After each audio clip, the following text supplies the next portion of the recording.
On the New Yorker piece, the president said a couple of things about marijuana. He said that the legalization experiments in Washington State and Colorado should, quote, go forward. He also mentioned that he didn't think marijuana was any more dangerous than alcohol.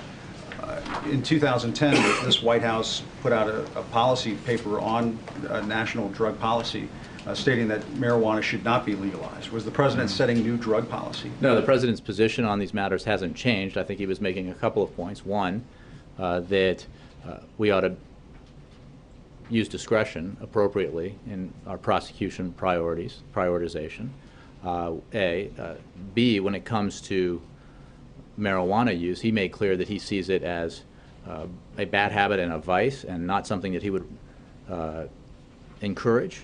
And this is a quote: "It's not something I encourage, and I've told my daughters I think it's a bad idea, a waste of time, not very healthy."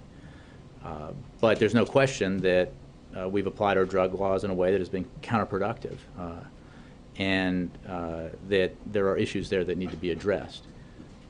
I mean, I think that it's important to, because he's quoted quite extensively in that article, to look at, the full context of some of these quotes that have been taken out in phrases when, at least in this instance, there's an opportunity to see him speak at length. But he does want to see those experiments to go forward in Washington State and Colorado. I think the point he was, well, you see, I think again that you're probably not aware of the entire sentence. It's important for the experiment, which is bracketed, to go forward because it's important for society not to have a situation in which a large portion of people have at one time or another broken the law and only a select few get punished. In other words, he's talking about the issue of the disparities in our prosecution of our drug laws, that an experiment like this may be addressing. He's not endorsing any specific move by a state. He's simply making an observation. His position on these matters has not changed.